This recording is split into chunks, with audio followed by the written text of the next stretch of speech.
Ya, luar biasa ini bincang-bincang kita ini. Tidak terasa sudah sejam ya. Oh, ada batas waktu nih Ya, Mas. siapa tahu masih ada yang mau bertanya, silakan tulis di kolom komentar. Ya, ini kita punya. Ngomong-ngomong sekarang jam berapa di sana, Darul? Sekarang jam 4 sore, empat dua Jam 4 belas. sore ya. Iya, Sini jam 9 ya, 5 jam ya, 5 jam. beda 5 jam. Iya, jam 4 sore. Jadi sekarang masih musim panas itu. Iya, masih sangat Musim panas. panas. Wah. Di apa di tempat tinggalnya Darul ini sendiri atau bareng teman-teman? Sendiri. Jadi Oh, sendiri. di hosting itu ada tiga tipe kamar. Tapi kalau isinya berarti dua tipe kamar. Jadi yang pertama itu ada two bedroom itu. Jadi yang tipe dua kamar itu kita masuk kamar, terus ada ruang tamu, ada dapurnya bersama, terus Oh, masuk masing-masing di kamar tidur.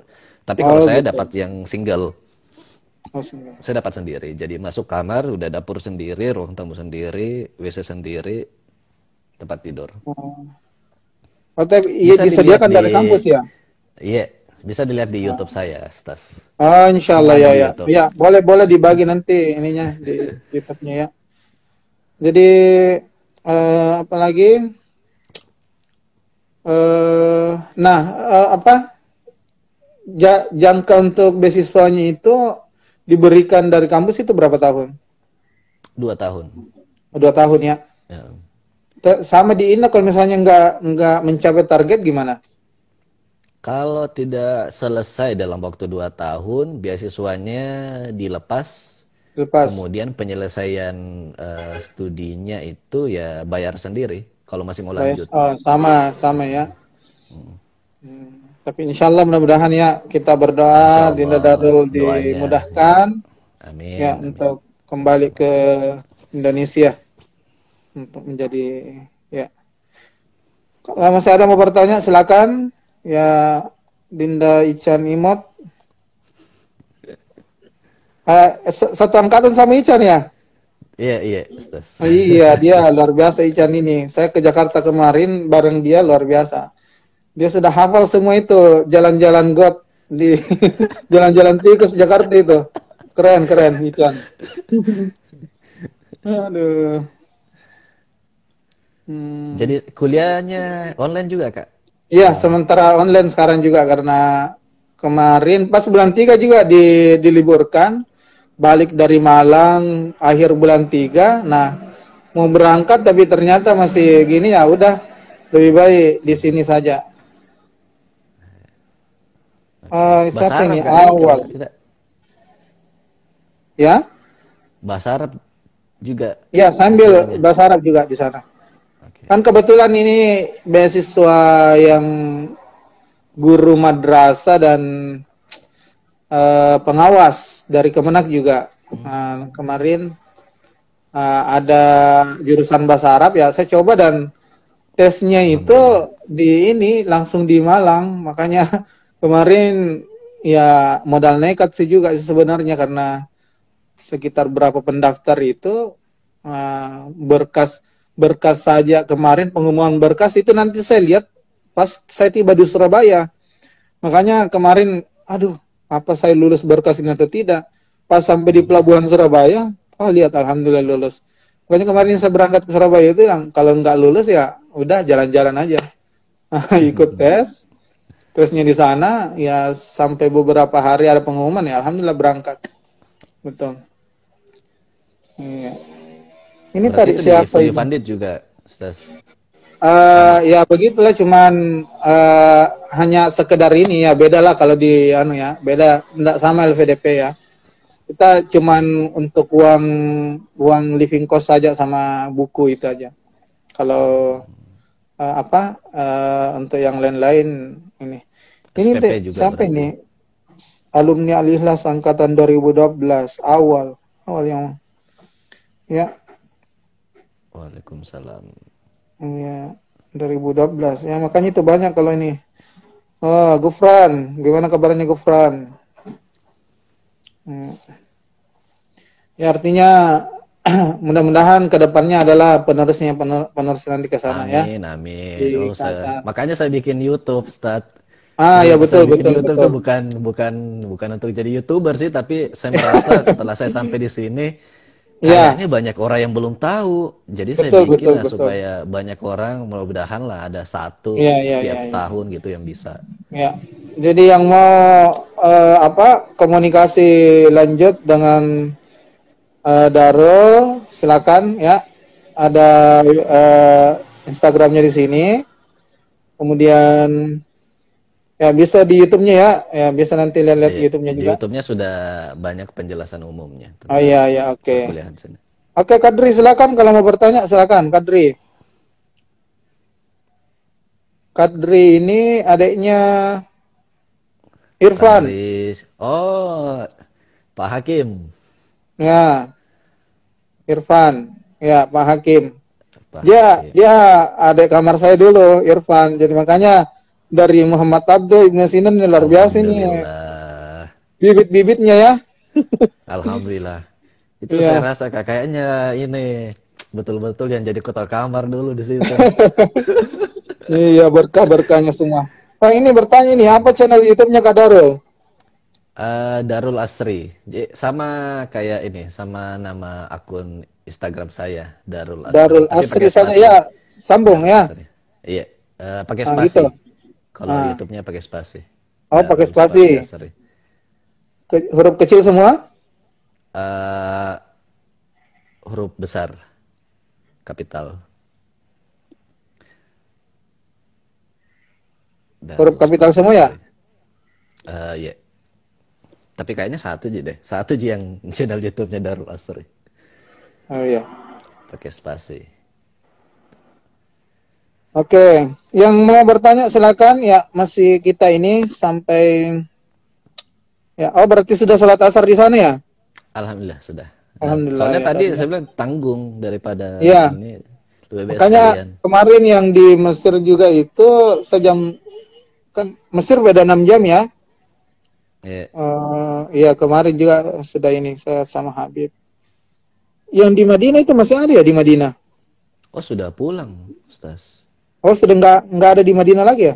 Karena yang terakhir kan Basrul sama Nawir, angkatan Ya. saya. Itu sudah selesai tahun Oh, kemarin nih. aduh sayang ya, nggak. Setelah itu Hmm, juga belum tidak ada lagi generasi iya, nggak ada selanjutnya. generasinya lagi ke sana. Iya. Ya ini saya tunggu-tunggu ini kemarin saya sudah DM Haris, ternyata dia belum berangkat. Iya. Ya, mudah-mudahan nanti kalau dia sudah berangkat dia di New York ya, di Amerika, mudah-mudahan kita bisa ini juga di sana. Di Amerika, mudah-mudahan. Iya. Yang di Mesir juga. Oh, yang ini ya, yang baru-baru selesai. Ya. Oh ya, yang itu nanti bertiga, insya Allah bertiga ini kita buatkan juga wadah untuk ya apakah dia Zoom nanti atau di mana jelas kita bisa bagi-bagi. Ya. Oke, yang masih mau bertanya, mau tahu-tahu tentang Qatar, mungkin ada yang mau tanya-tanya ini tentang banat-banatnya Qatar ini. Bagaimana suasana di sana? Apakah ya tradisional anunya atau ikut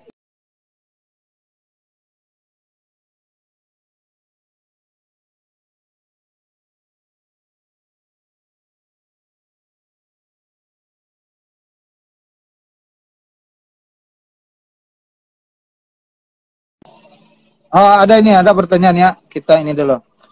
Kalau misalnya kuliah di Indonesia tapi sementara berjalan hendak pindah ke Qatar, apa bisa langsung lanjut semesternya atau mengulang? Oh, pasti mengulang. Mengulang ya? Tidak menerima lanjut. Tidak ada yang Nggak ada masuk ya? pertengahan. Nggak ada yang bilang sama jurusan di Indonesia kemudian ke sana ya? Nggak bisa. Nggak ada ya? Iya, bukan ini Qatar bukan Indonesia. Kayaknya di beberapa kampus Indonesia juga tidak semua menerima sistem Iya begitu. betul. Iya. Nah, ini ada pertanyaan dari Kadri nih. Kebetulan dia kayaknya calon hakim juga nanti nih. Amin. Anak hukum kan asal ini dia. Yang menonjol Andri Lau. sistem pendidikan Indonesia dengan sistem pendidikan di Qatar. Apa yang Darul sudah kuliah di Indonesia kemudian di Qatar, apa yang bisa ini sesuatu yang Eh, menonjol? Mungkin ada beberapa ya. Yang pertama ini tentang sistem pendidikan ini kemarin. Jadi karena saya juga tergabung di PPI ya, Perhimpunan Pelajar Indonesia di Qatar. Masya Allah. Salah satu pembina kita itu jadi di kawasan Qatar Foundation itu ada dua. Jadi ada dua orang Indonesia kebanggaan kita yang jadi dosen di sini. Jadi saat itu namanya Dr. Profesor Anto. Beliau itu dosen di Northwestern University, pas di samping kampus saya. Satu lagi Dr. Alex, kalau tidak salah ya, di Texas A&M. Itu kampus cabang Amerika semua. Jadi mereka, nah, salah satu diskusi kita dengan beliau itu kita membincang bagaimana sebetulnya perbedaan sistem pendidikan di sini dengan di Indonesia yang kita rasakan. Salah satu yang saya rasa adalah di sini itu yang pertama, kita itu dipaksa atau dianjurkan untuk kembali ke kitab-kitab primer. Jadi kalau misalnya di jurusan saya di peradaban itu sejarah, memang kita akan kembali ke catatannya Ibnu Battuta, ke tulisannya Ibnu Tufail, Khairuddin At-Tunisi, kemudian Ihya Ulumuddin. Jadi kita kembali ke kitab-kitab besar itu. Nah, menurut saya ini yang beda, karena di Indonesia kalaupun kita disuruh misalnya membuat makalah itu kita tidak ditekankan untuk kembali ke rujukan-rujukan primer. Nah, menurut saya itu bagus, karena semakin dini, maksudnya walaupun di sini pasca sarjana, kemudian maksudnya waktu saya di Indonesia itu S1, menurut saya tidak seharusnya, maksudnya tidak ada salahnya jika semakin cepat kita mengakses kitab-kitab primernya tentang sejarah Islam atau tafsir misalnya, itu akan semakin baik, karena itu akan membuat kita terbiasa mengambil referensi langsung. Jadi ketika misalnya mengutip pendapatnya Asy'ari misalnya, kita tidak lagi mengambil referensi sekunder, tapi langsung betul-betul di tulisannya Imam Asy'ari misalnya. Nah, itu yang pertama. Yang kedua, dalam penulisan. Jadi dalam penulisan tentu standar yang digunakan adalah standar yang banyak digunakan misalnya di jurnal-jurnal Islamic Studies internasional. Nah, jadi pasti pakai Chicago style. Kalau di Indonesia, saya belum tahu, tapi biasanya kampus beda-beda metode penulisannya. Kemudian akses pada jurnal-jurnal internasional, kalau sudah punya student ID, itu kita sudah langsung memiliki akses ke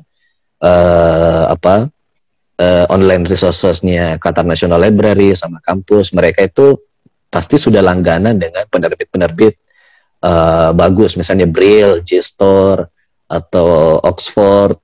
Mereka sudah langganan, jadi itu kelebihannya.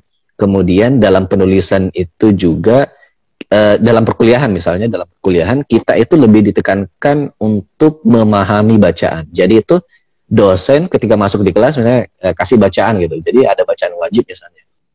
Minggu depan kita akan membaca misalnya Ihya Ulumuddin chapter sekian. Kita akan misalnya melihat bagaimana dimensi, bagaimana yang kemarin itu misalnya kita membahas tentang teologi, kemudian membuka kitab Al-Munqidh Minad Dhalal dari Imam Al-Ghazali. Jadi kita itu diajar untuk melihat kitab primer dan untuk menarik sisi lain. Misalnya ketika membahas teologi, kita akan diajar bagaimana melihat konteksnya Imam Al-Ghazali ketika menulis itu. Jadi Al-Munqidh Minad Dhalal sebagai intelektual biografinya Imam Al-Ghazali, kita melihat, oh ternyata ini yang terjadi. Kenapa Imam Al-Ghazali meninggalkan jabatannya sebagai profesor di Nazomiyah, itu Madrasah Nazomiyah. Kenapa beliau cuma 4 tahun menerima jabatan sebagai profesor di sana, kemudian keluar, menjelajah, kemudian akhirnya menulis Ihya Ulumuddin di Damaskus dan sebagainya. Kita diajar untuk melihat konteks itu, melihat konteks politik, sosial, budayanya. Kemudian kita ambil juga, di sini kita menyebutnya intellectual project. Jadi apa sebetulnya yang ingin dipecahkan oleh Imam Al-Ghazali ketika menulis sesuatu. Kemudian dari situ juga ujungnya kita akan diajak lagi, dibimbing oleh dosen untuk melihat apa relevansi dengan dunia Islam sekarang. Jadi ketika dulu bisa Al-Ghazali berbicara tentang ini dan seterusnya, berbicara tentang kritiknya Imam Al-Ghazali tentang ulama di zaman itu yang menurutnya terlalu materialistis, apakah itu masih relevan dengan kondisi kita sekarang misalnya. Nah, jadi menurut saya dibanding menekan mahasiswa untuk menulis, maksudnya menulis secepat-cepatnya atau sebanyak-banyaknya, dosen-dosen di sini justru mengajak dulu untuk bagaimana membaca dengan benar. Nah, itu yang saya tangkap. Bagaimana membaca dengan benar, bagaimana meletakkan para tokoh itu sesuai dengan bidangnya masing-masing. Jangan sampai kita salah mengutip gitu. Mungkin kita mau menekan, misalnya kita mau mengambil statement sesuatu, kemudian kita mengutip pendapatnya ini, sedangkan sebetulnya konteks dari penulisnya itu tidak sedang berbicara yang demikian. Nah, menurut saya itu. Nah, kemudian tugas-tugas juga itu paling menulis paper itu cuma satu dalam satu mata kuliah, itu pun kita dibebaskan. Jadi kita dibebaskan, terserah kalian mau menulis tentang apa makalahnya yang berkaitan dengan apa yang sudah kita pelajari dalam satu semester ini. Nah, itu dia. Ya menurut saya itu sih, maksudnya kemudian sistem konsultasi misalnya dengan dosen, jadi office hours-nya itu, jadi dosen itu betul-betul jadi tidak ada istilahnya kita sudah janjian dengan dosen, kemudian dosennya tiba-tiba tidak bisa dan seenaknya mengganti, tidak bisa datang misalnya dan sebagainya, atau kita sudah datang, sudah janji tiba-tiba tidak ada, itu tidak ada. Jadi bahkan ketika online sekarang itu, jadi sistemnya itu langsung disediakan oleh pihak kampus untuk supaya kita ada waktu untuk konsultasi dengan dosen. Jadi penulisan tesis, kemudian penulisan paper, itu kita betul-betul dibimbing. Bahkan ketika kita misalnya, oh saya mencari referensi ini, Prof, tapi saya tidak dapat di perpustakaan kita maupun di online resources yang ada yang diberikan oleh kampus, maka bahkan dosen akan senang hati memberikan kita akunnya pribadi supaya kita bisa mengakses jurnal yang berada di luar dari yang dicakup oleh kampus. Oh, menurut saya itu, jadi dosen itu betul-betul kayak mendorong kita untuk maksimal gitu. Nah, menurut saya itu yang beda. Ya. Jadi sedikit ini saya ya betul-betul, dan saya juga rasakan gitu ya. Pada saat S1 di UIN Alauddin ya. Kemarin kan dalam proses penyelesaian memang ini. Nah, disinilah saya menangkap bedanya memang sebahagian dosen di sana dengan di sini ya. Memang ya istilahnya terkadang sebagai seorang pembimbing itu tidak menempatkan dirinya sebagai pembimbing betul-betul ya, apalagi yang disampaikan tadi bahwasanya ya bagaimana dosen itu yang membimbing dan betul-betul mengarahkan kita. Nah, ini sebenarnya kekurangan kita, salah satu kenapa terkadang banyak mahasiswa yang putus ya. Ini teman saya sendiri loh. Teman saya sendiri gara-gara ya frustasi menghadapi dosen, ya dia tinggalkan kampus karena ya katanya mau dibimbing tapi kayak gitu. Janjian gak ketemu apa dan sebagainya kan. Ya itu sebenarnya dikoreksi, misalnya dikoreksi tapi tidak jelas koreksiannya bagaimana. Betul. Ya, sama Dinda, jujur atau saya bimbingan itu disuruh perbaiki dan tidak ada pun hanya satu yang dicoret, disuruh saya tidak tahu mau apa, kan kita menganggap bahwa ini sudah benar ya kan, kayak gitu.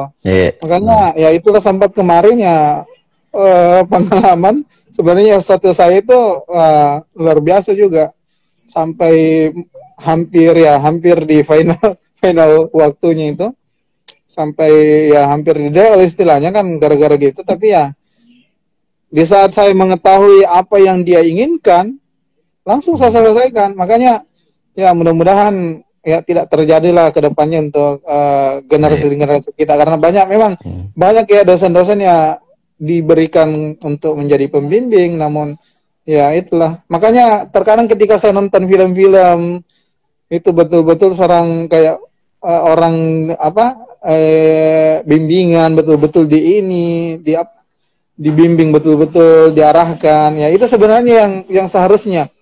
Ya. Nah itu yang sangat kurang. Satu juga ini Dinda, mudah-mudahan ya di pondok kita ya. Di pondok kita, mudah-mudahan kedepannya saya kembali dari Malang, kan katanya sekarang ini ada pengalihan ya, pengalihan jam pelajaran ya, jam pelajaran agama itu dialihkan ke pondok. Jadi misalnya pengajaran SKI, akidah, fikih itu dialihkan ke pondok. Nah, saya pikir kalau misalnya yang diajarkan itu juga di buku-buku cetak yang sekarang kan terbitan Kementerian Agama itu saya rasa tidak ini, makanya mudah-mudahan kedepannya bisa ya kayak Dinda Daru katakan tadi bahwasanya kita harus mulai sekarang kembali ke rujukan ya, kitab-kitab Rujukan keras primernya. kita. Ya, kitab-kitab primer kita kan selama ini kita pengajian di antara maghrib dengan isya itu ndak belum maksimal. Makanya mudah-mudahan kedepannya pengajaran-pengajaran fikih itu kita kembali ke kitab-kitab rujukan tadi. Makanya mudah-mudahan kedepannya kayak gitu.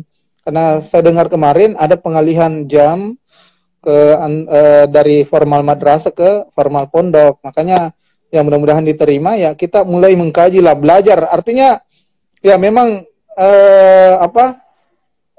kurang yang ada memiliki bidang ilmu tersebut, tapi ketika kita membiasakan anak-anak ya, apalagi kan kita ini latar belakang pondok kan, latar belakang pondok otomatis ketika ditanya ya bisa nggak baca kitab kuning kayak gitu ya. Itu mudah-mudahan ya Dinda Darul ini mudah-mudahan ya nanti selesai secepatnya bisa kembali ke pondok, berikanlah motivasi atau apa dan sebagainya. Gitu ya. Amin. Ya. Amin. Insya Allah. Ya, ini ya kita ini lihat dulu ada lagi pertanyaan kayaknya masih ini. Ini Dinda Darul sapa-sapa dulu Ihsan Nami ini. Ihsan Mahmud, disapa dulu. Masih ada jika. Iya kayaknya masih ada dia itu penonton setia. Ican, apa kabar Ican? PSBB ya, ketat Jakarta. Ya, Ican itu luar biasa karena dia jadi tangan kanannya Ibu.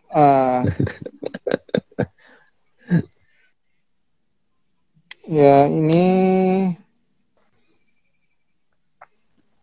ini tadi sudah dijelaskan tadi masalah culture budaya kampus di sana ya, dengan di sini. Ya kayaknya semakin banyak kayak ini.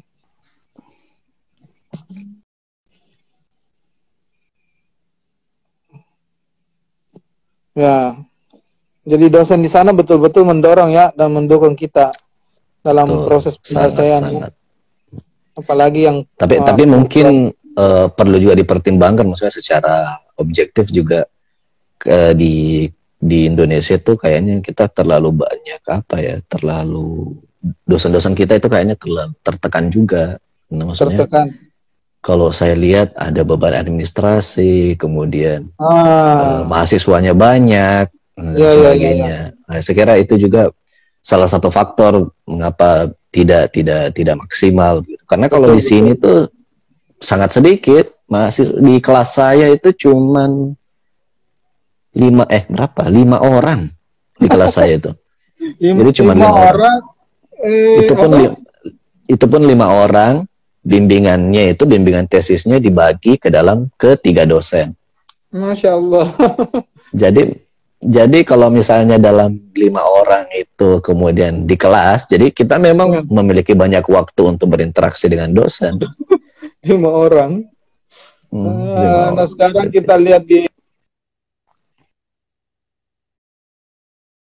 20 orang. Itu pun ya itu ya sudah maksimal kayaknya kalau di perkuliahan ya 20. Tapi ya di saat itu terkadang ya biasa dipadatkan juga sih. Bahkan ini juga sebenarnya ini Dinda, saya lihat di kampus-kampus ini yang ketika orang mendaftar itu kemudian mungkin karena gara-gara kotanya sudah terpenuhi sehingga dialihkan ke jurusan-jurusan lain. Nah, ini sebenarnya yang buat jadi bumerang ini. Ya, terutama. Karena sebetulnya kalau kita lihat sistem pendidikan maksudnya setelah mempelajari sejarah begitu, apa yang menyebabkan misalnya di zaman-zaman abad pertengahan itu kenapa bisa muncul ilmuwan-ilmuwan yang cemerlang di dunia Islam, itu kan karena memang mereka fokus dari awal. Jadi misalnya kan Imam Syafi'i misalnya, mereka kan sudah belajar dari kecil Al-Quran dulu, kemudian setelah tamat Al-Qurannya betul, baru pindah lagi ke hadis, betul-betul sampai habis ilmunya Imam Malik, baru pindah lagi. Sekira itu salah satu yang membedakan sistem pendidikan dengan pendidikan modern. Karena kita itu kayaknya terlalu banyak mempelajari sehingga semuanya tidak maksimal dan jadinya iya, menjadi betul, netral, betul, tidak ada yang betul-betul dikuasai. Makanya ya sekedar mengambang saja itu ketika kita belajar dan tidak mendalam, mengambang. Dan memang sebenarnya makanya kalau pemilihan jurusan misalnya pusing, pemilihan jurusan dan sebagainya, akhirnya pilih jurusan apa saja, ya menurut saya salah satunya gara-gara itu, karena kita tidak pernah betul-betul mempertanyakan sebetulnya anak murid ini maunya apa. Nah itu sebenarnya apa yang membuat kita ini akhir-akhir ini karena apa ya, kita dituntut untuk menguasai semua, padahal ya mungkin bukan di bidang kita, mungkin bukan ini. Makanya memang betul-betul psikologi pendidikan itu harus kita mengerti anak didik kita saat sekarang ini memang. Dan itulah ya di dunia kampus kita saat sekarang ini kayak gitu, memang dituntut orang, apalagi waktunya kurang ya, ya bedakan mungkin ya ulama-ulama kita dulu ya memang tidak ada ya tulus zaman sepanjang zaman sepanjang waktu memang ya, mereka ya bukan hanya kita berapa tahun saja kuliah udah ini udah itu, nah kan sebenarnya betul-betul bagaimana sampai mendalami itu ya. Oke, ini sangat luar biasa ya. Ya ini tadi Tenriumo ini bukan sangkatan kamu juga ya? Sangkatan ya. Dokter Gigi nih. Tenri, apa kabar Tenri? Luar biasa ya. Ini dokter.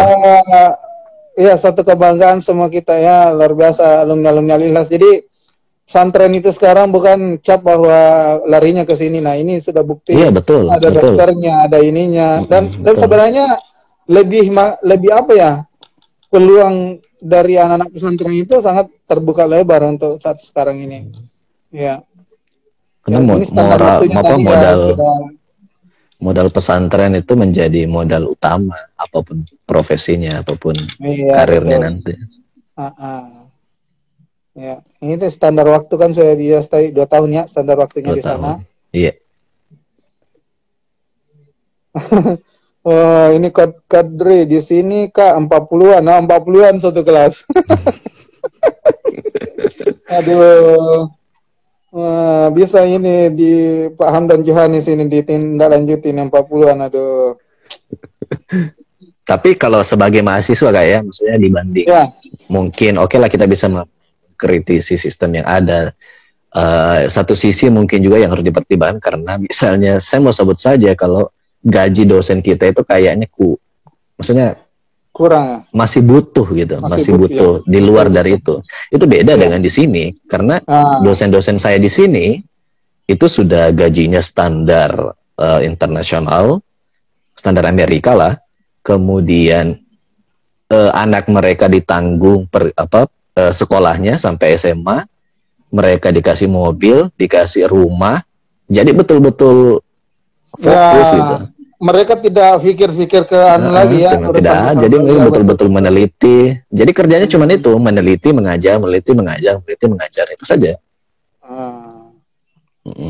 Tapi untuk adik-adik, teman-teman yang jadi mahasiswa, kalau pesan saya mungkin apapun yang terjadi, karena mungkin butuh 10 tahun mungkin paling cepat kalau kita berpikir tentang sistem, yang bisa dilakukan adalah fokus dengan diri masing-masing, merefleksi diri, kalian mau jadi apa gitu, kemudian melihat kontribusinya seperti apa. Kalau misalnya betul-betul mau jadi akademisi, mungkin sebaiknya melihat misalnya di bidang kalau misalnya di agama, saya mungkin melihat peluang yang ada. Kalau misalnya tafsir sekarang trennya membahas tentang tema ini, Anda sebaiknya menyesuaikan diri dengan perkembangan zaman, misalnya tentang dunia digital. Kalau misalnya dengan mahasiswa sekarang, kenapa menurut saya sangat relevan ketika bicara misalnya tentang apapun kemudian dikaitkan dengan dunia digital, Itu menjadi penting karena generasi muda sekarang adalah generasi yang dianggap paling tepat untuk berbicara dunia digital. Itu berbeda dengan dosen-dosen kita, karena dosen-dosen kita membahas tentang dunia digital, mereka tidak native digital. Yang native digital itu kita, yang generasi-generasi sekarang. Menurut saya, lihat tema-tema itu, sesuaikan dengan relevansi background yang kita mau fokusi begitu, kemudian pekerjaan nanti mau apa, lihat peluangnya apa saja, kemudian perhatikan itu tuntunan zaman. Kemudian kalau mau tentang skill dasar, apapun profesinya, apapun jurusannya, menurut saya skill ada beberapa skill tuh. Jadi ada beberapa skill yang dikasih World Bank itu. Ini saya sampaikan juga kemarin waktu masa ta'aruf. Jadi ada skill bahasa, kemudian skill kepemimpinan, ini bisa didapat dari organisasi. Kemudian ada skill IT. Nah, itu 3 skill yang sangat penting, apapun jurusannya, apapun profesinya nanti. Skill bahasa itu penting, skill IT itu penting. Kalau sekarang mungkin IT maksudnya bagaimana menggunakan fasilitas yang ada di dunia digital. Betul. Wah, ini selamat datang Sema. Fahri Madinah, Kota Sema, Ya, Win Alaudin. Sema Win Alaudin. Ya, ini ada keluhan tadi dari dari jurusan hukum ini tentang 40-an satu kelas ini. Gimana nih Pak Sema? Tolong ditindaklanjuti ya. Ya, luar biasa nih, kita bangga nih jadi alumni Al-Ikhlas, sudah ada Sema di UIN Alaudin, ini keren. Ya, luar biasa Fahri Madinah. Insya Allah satu saat nih saya mau ajak bincang-bincang juga ini Pak Sema ini. Ya, mohon diluangkan waktunya ya. Sibuk sekali kayaknya. Aduh. Ini Fuad, apakah jurusan Islam di Qatar memakai bahasa Arab atau Inggris? Kalau di Islamic Studies itu kalau sampai sekarang ya, katanya mau ada perubahan di tahun depan, tapi itu belum fix. Tapi yang sekarang itu bisa dicek di website juga. Jadi Quran kontemporer itu bahasa Arab, otomatis dia tidak butuh TOEFL, IELTS. Tidak butuh juga TOEFL, jadi tinggal menulis personal statement, kemudian proposal tesis. Itu Quran kontemporer dengan fikih kontemporer, itu bahasa Arab. Yang bahasa Inggris itu jurusan saya Islamic Society, kemudian Comparative Religion, itu bahasa Inggris. Apa lagi ya? Kayaknya ada satu tuh. Finance itu Islamic Finance itu bahasa Inggris. Islam and Global Affairs itu bahasa Inggris. Arsitek juga, Islamic Arsitek itu juga bahasa Inggris. Jadi yang bahasa Arab kalau nggak salah cuma 2, studi Quran kontemporer dengan fikih kontemporer. Nah, itu bahasa Arab. Tapi yang saya dengar tahun depan, tapi diupdate saja di websitenya, tahun depan katanya semuanya mau dialihkan ke bahasa Inggris. Kemudian akan dibuka juga S3 PhD Islamic Studies. Nah, ini kalau tahun depan PhD Islamic Studies ada, wah akan lebih banyak lagi yang bisa datang ke sini, insya Allah. Ya. Jurusannya tahu di apa? Islamic Society ya? Kalau saya Islamic Society. Islamic Society. Hadaratul Islamiyah. Hadaratul Islamiyah. Ya, masya Allah.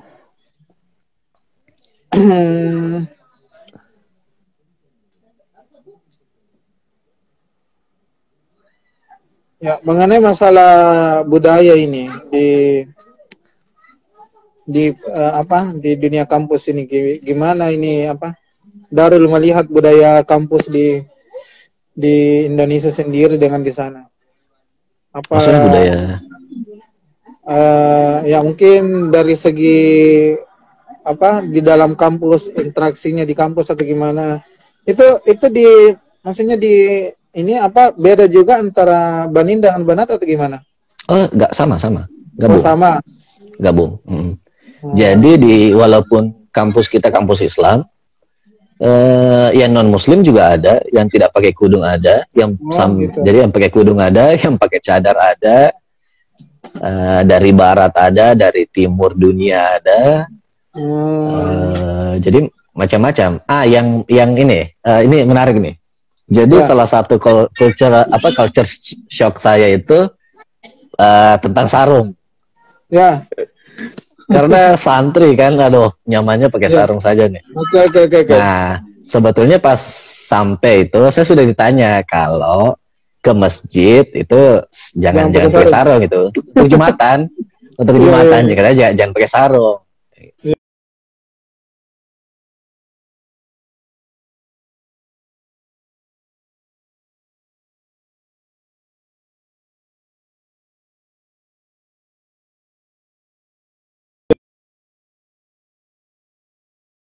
Celana gitu, pakai celana untuk berangkat ke masjid Jumatan. Tapi di ketika itu dua Jumatan pertama gitu, saya lihat kok ada juga orang lain pakai sarung gitu, berarti oh, nggak apa-apa gitu. Akhirnya Jumat berikutnya saya pakai sarung, oh aman, tidak ada masalah. Jumat berikutnya lagi saya pakai, ditahan sama satpam. Ya. Satpamnya bilang, ini kenapa pakai sarung gitu? Kenapa pakai sarung? Ini tidak sopan gitu, pakaian tidak sopan. Astaga. Dianggap apa ya? Dianggap kumuh begitu kalau kita pakai sarung. Oh. Nah, setelah saya tanya gitu sama orang-orang misalnya orang-orang Indonesia yang jadi imam di sini, misalnya jadi muadzin di sini, tanya, Ustadz kenapa kayak gitu? Dia bilang, kamu itu harus tahu kalau sarung di sini itu tidak, misalnya mungkin di Mesir atau di mana, di Saudi mungkin itu mereka agak lumrah dengan sarung. Tapi kalau di negara-negara Timur Tengah, negara Teluk yang kayak Qatar, kemudian Emirat dan sebagainya, sarung itu dianggap pakaian yang tidak sopan. Kenapa? Karena konotasinya orang yang pakai sarung adalah orang yang sudah jima gitu. Oh. Jadi sih kalau lihat kita pakai sarung gitu. Oke. Jadi itu yang buat saya, waduh, sayang sekali kita sudah bangga ini pakai sarung. Pandangan mereka kayak gitu ya. Sudahlah. Itu masih mending sih karena saya tidak disuruh pulang, masih dibolehkan masuk Jumatan. Nah, cuman dia bilang jangan ulangi lain kali gitu. Yang sebelumnya ada yang parah lagi. Ya, syarat nilai TOEFL atau IELTS itu, IELTS beasiswa tiap negara beda-beda ya? Beda-beda. Itu beda-beda syaratnya antara pemberi beasiswa maupun kampusnya. Itu beda-beda. Tapi rata-rata itu kayaknya kalau luar negeri 6,5. 6,5 ya. Dan ekivalen dengan itu. Jadi kalau TOEFL itu ekivalen dengan 6,5. Oh iya, keren-keren. Hati-hati kita nggak boleh pakai sarung ya kalau ke sana. Aduh. Ya, ini kita alhamdulillah ya banyak mendapatkan ilmu dan ya pengalaman-pengalaman yang luar biasa dari Dinda Darul. Ya, mudah-mudahan kita semua yang dengar ini bisa ya menambah hasanah keilmuan kita. Ya, ternyata sangat sempit yang kita miliki saat ini dan kita harus terus mengeksplor. Masih banyak sekali. Ya, jadi ya mungkin kita closing ini. Ya, mungkin sebelum kita closing, ya mungkin adalah ya secara kesimpulan Dinda Darul mau sampaikan kepada seluruh pemirsa Alila Sabdat. Nah, sekali lagi untuk ini ya, kemudian lebih lanjut bisa follow Instagramnya di Darul Asri dan di YouTube-nya juga ya. Di Darul Asri, silakan lihat di situ. Mau ya tanya-tanya selanjutnya selengkapnya boleh sama Dinda Darul. Kalau untuk mau lebih tahu tentang Jakarta dan sekitarnya ada Ican Imut di sini, boleh di DM Ican Imut. Maka silakan Dinda Darul, ya mungkin ada yang mau di closing apa conclusionnya terhadap apa yang kita sampaikan tadi. Oke, silakan. Tadi kan kita sudah banyak membahas soal prosedur beasiswa, kemudian apa yang terjadi di sini. Yang terakhir mungkin saya umum sih, jadi bahwa kalau saya secara pribadi itu saya sangat mengamini. Jadi Guru Ta itu pimpinan kita di Al-Ikhlas, Guru Ta Prof. Nasar itu beliau ada mungkin teori ya tentang apa yang disebut sebagai social saving. Yang kemudian amal baik, amal ihsan gitu, yang bisa apa ya, yang menjadi bahan mungkin yang bisa kita jadikan sebagai wasilah, jadi wasilah amal. Jadi ketika mendengar itu, saya kemudian berpikir untuk berbuat baik kepada orang lain tanpa perlu memandang apa yang bisa kita dapat. Jadi berbuat ihsan, itu berbuat lebih ekstra gitu, berbuat ekstra lebih. Jadi akhirnya saya berpikir apa ya yang bisa saya perbuat. Akhirnya makanya ketika mengurus hari santri itu kan betul-betul bahkan harus keluar uang pribadi dan sebagainya. Kemudian membangun Pandrita ID dengan teman-teman yang lainnya. Itu semua betul-betul karena lillahi ta'ala saja. Itu yang menjadi motivasi saya yang kemudian saya rasa kayaknya deh kalau secara rasional mungkin saya tidak di sini, tapi menurut saya itulah mungkin berkah dari social saving tadi itu. Ketika kita melakukan sesuatu tanpa parmi, betul-betul Dr. Firdaus juga dulu mengingatkan, mungkin itulah yang disebut dengan intan surullah yang surukum. Ketika kita menolong agamanya Allah pasti yang akan menolong kita gitu. Itu yang menurut saya yang sangat saya rasakan gitu. Jadi saya juga sangat tidak setuju ya kalau misalnya ada orang yang ketika dapat info beasiswa kemudian disembunyikan untuk dirinya sendiri atau untuk kelompoknya sendiri. Oh, saya sejak S1 gitu kalau dapat beasiswa walaupun disuruh sembunyi saya pasti tidak bisa gitu. Karena menurut saya takutnya saya menzolimi orang lain. Mungkin ada orang lain yang lebih bisa dari saya kemudian tidak bisa gara-gara saya gitu. Jadi waktu ke Australia tahun 2015 misalnya, saya tuh mengajak, membantu teman-teman yang lain untuk mendaftar dan sebagainya. Bahkan itu waktu lulus di Australia itu sebetulnya nama saya itu tidak lolos. Jadi awalnya itu di gelombang pertama yang lolos untuk wawancara, itu nama saya tidak keluar. Padahal teman-teman yang saya urus itu keluar semua namanya. Ternyata ada gelombang kedua, ketiga, dan keempat. Nama saya keluar di gelombang paling terakhir. Padahal yang mengajak mereka itu saya. Yang mengurus berkas mereka itu saya semua. Dan ternyata disitulah ketika selesai wawancara justru saya yang lolos sampai di tahap akhir. Disitulah saya merasa, betul-betul kita tidak pernah tahu apa skenario Allah untuk kehidupan kita, untuk karir kita. Jangan itu kalau ada info saling berbagi lah, karena Allah itu yang atur, tidak mungkin lah Allah menzolimi hambanya gitu. Yang terakhir mungkin ada dua, jadi saya dengan teman ini yang seangkatan ini kan dia juga santri dari Bandung gitu. Kita itu sama-sama ketika merenung kok bisa ya kita sampai di sini.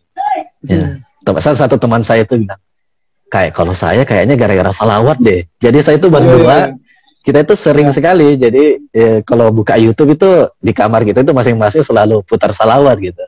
Jadi di samping berusaha keras, sering-sering bersalawat, kemudian mendoakan guru-guru kita, dan tentu saja orang tua memohon terus didoakan.